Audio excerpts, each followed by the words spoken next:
اونم مهر و محبت سه کودکی من این مردم اذیت کشیده کوهستان بدخشان. السلام علیکم و رحمت الله و برکاته.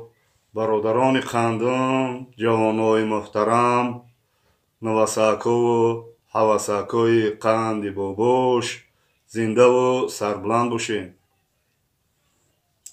خواستم امروز یک نوار کنم اویدی مردمی کوهستان بدخشان که در اونجا آفت طبیعی جانی چند شهروندی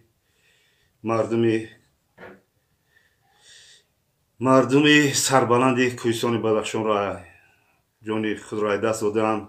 تعزیه و تسلیت خود را بیان کنم و گفتنی هستم که با این مردمی که زیر ترمه موندن و جان خود را دست دادن، خدا مهربان با اینها جنت الفردوس نصیب روزی بگردانه. با پیوندان و نزدیکان و پدر و مادر اینها صبر جمیل خواهانم از الله تعالی. برادران قندم، من با این مردمی اذیت کشیده کوهستان بدخشان چقدر مهر و محبت دارم، چقدر دوستشون می‌دارم. خود از این مردم یگان ذره جدا کردنی نیستم. بسیار من خواستم که نوارها کنم اویدی مردم کوهستان بدخشان.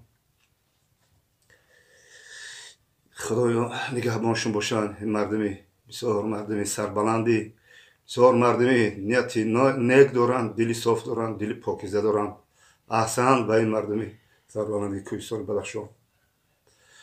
من وقتی که در تاجیکستان عزیز بودم میخواستم که به این کوهستان بدخشان سفر کاری کنم و سفر کنم و در اونجا نوارا کنم. افسوس که به این آرزوم نرسیدم. انشاءالله به امر خدا من نیتی دارم که به اونجا باز بعد از روسیه برگشتن سفرهای کاری کنم و نوارهای بردارم.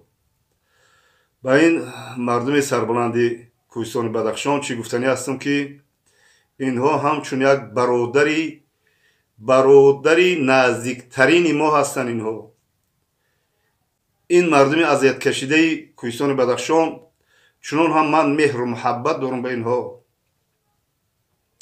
سالهای جنگ و شهروندی وقتی که من در گگر 16 زندگی میکردم به من مشکل است. اون روزها رو یادآوری کردم. در همسایگی ما سربک فیسلان بیک، خدا رو رحمت و مغفرتش کنه، من وی رو همچون برادر همچون پدر تا حاضر تعقیب دعا میکنم.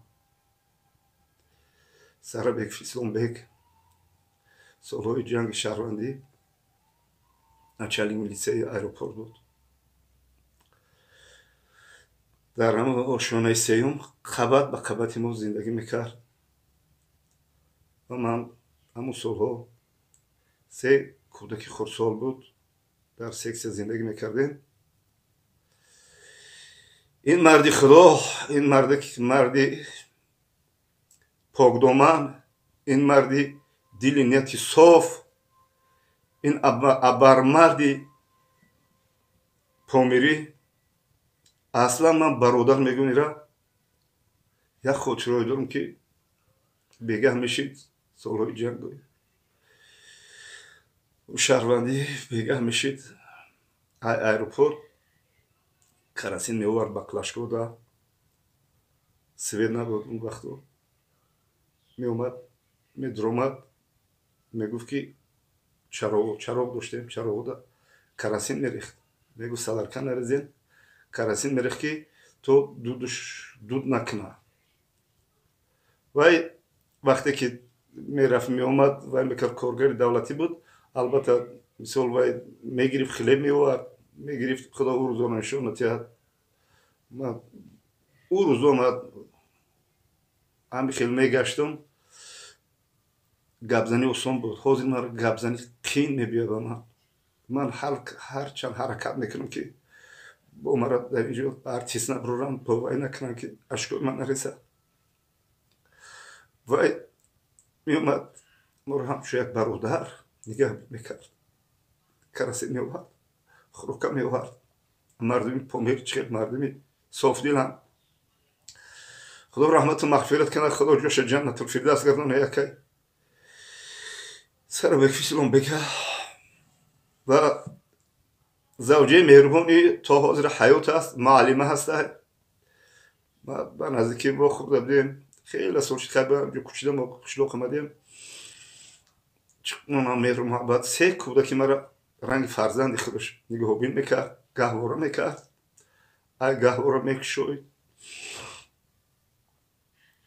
توزه میکرد لباس میپوشوند اینا ما مومش میگفتیم خونه ما میومد چقدر مهر و محبت داشتیم خدا نگهدارتون باشه